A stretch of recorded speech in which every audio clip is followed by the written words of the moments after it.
Alors, salut chers amis panafricanistes, chers youtubeurs, chers blogueurs, chers combattants pour l'émergence africaine et chers participants au débat pour l'évolution, pour la transformation, pour le développement de l'Afrique. C'est le Banen de Yingui qui vous parle. Une fois de plus, je viens vers vous, là, sur un débat, sur un sujet qui est vraiment chaud, bouillant en ce moment.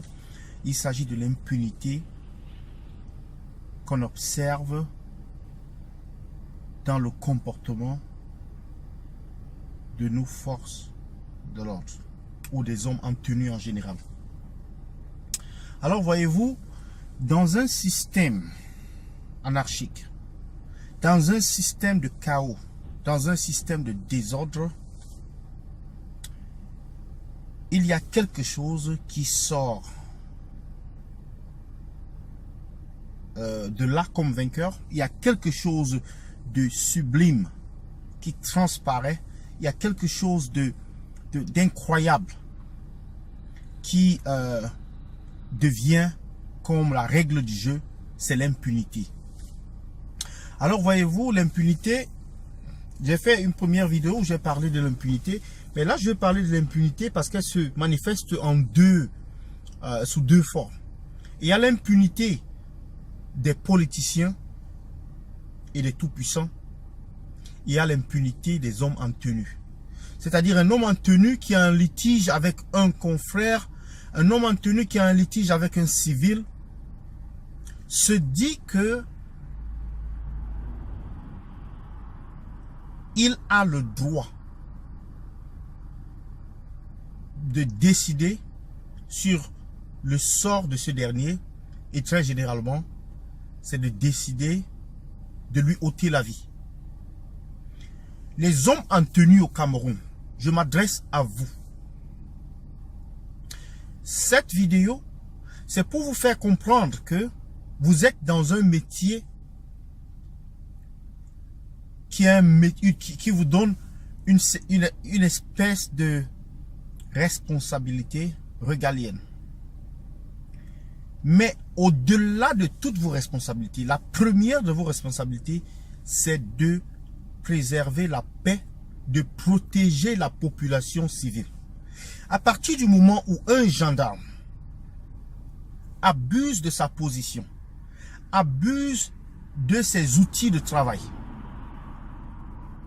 pour se faire justicier, pour se faire justice, pour rendre justice à soi-même, alors là, celui-là, c'est un démon. Mais il faut aller un peu plus haut. Parce que l'impunité au niveau de la gestion des choses courantes amène les gens comme la corruption, amène les gens c'est-à-dire qui sont en bas, de suivre simplement le pas, la cadence qui est lancée par ceux qui sont en haut. Bien sûr, il y a la corruption au niveau des forces de maintien de l'ordre, au niveau des hommes en tenue. Mais les hommes en tenue savent que leurs supérieurs sont également corrompus. Et quand il y a corruption, il y a impunité. Mais il faut se poser une question simple. Mais pourquoi est-ce que les hommes en tenue, lorsqu'ils ne sont pas en service, se retrouvent avec des outils de travail, c'est-à-dire la tenue. Ça, c'est qui est un outil de travail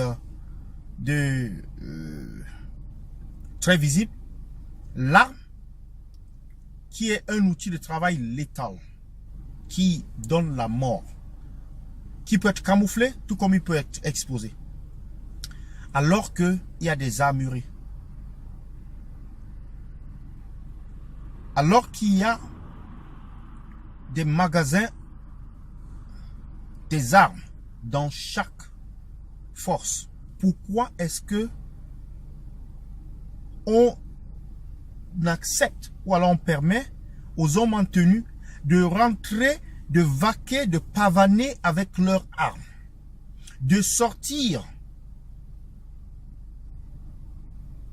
du camp où de leur campement avec une arme alors qu'ils ne sont pas en mission ou une arme est requise. De divaguer partout avec l'arme et de se rendre, faire justice. Mais pendant combien de temps on va accepter cela? Chaque semaine, chaque année, chaque jour pratiquement, il y a un incident qui implique une arme à feu ou c'est un agent des forces de l'ordre ou du désordre comme on l'appelle qui a dégainé quelque part parce qu'il était cocufié, parce qu'il a été insulté, parce qu'il a été on a voulu le trahir, parce qu'il est jaloux de son collègue, ainsi de suite, ainsi de suite. Les exemples ne manquent pas. Parce qu'on lui a manqué de respect, alors il se fait justice. Mais ça, c'est de la... C'est un désordre dont les autorités, d'ailleurs, je ne sais pas si elles sont compétentes ou pas pour prendre des décisions. Mais il y a une chose qui est simple. S'il vous plaît, récupérez ces armes que ces agents du désordre amènent dans les rues pour abattre des citoyens, pour abattre des collègues, pour abattre des Camerounais. Ces armes n'ont pas été faites pour servir comme objet d'exécution pour des Camerounais. Ces armes n'ont pas été fabriquées ou dotées pour servir d'objet de torture. Alors de grâce, récupérer ces armes. On ne comprend pas, le Cameroun est pratiquement le seul pays au monde où la tenue, ça peut être acceptable. Mais dans un pays organisé, normalement même la tenue reste dans le bureau lorsqu'on n'est pas en service. Maintenant, les armes, elles doivent rester dans les postes de police, elles doivent rester dans dans des endroits désignés. Chaque fois qu'un officier, un policier a besoin d'une arme, il doit se rendre dans ce magasin à armes pour récupérer l'arme dont il a besoin pour aller faire sa mission. Et dès que la mission est terminée, aussitôt que la mission est terminée, l'arme retourne en caserne, c'est-à-dire dans le magasin à armes. Donc, sur ce, je vais vous quitter, tout en vous souhaitant un joyeux Noël et puis mes condoléances à toutes ces familles qui sont éprouvées, toutes ces familles qui ont été une fois de plus touchées par cette mascarade, par ce massacre.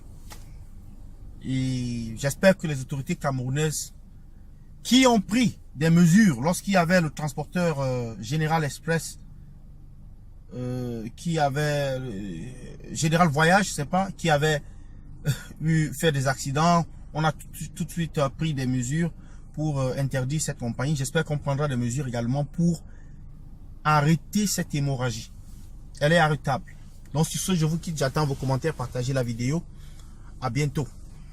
Partagez la vidéo, abonnez-vous et à bientôt.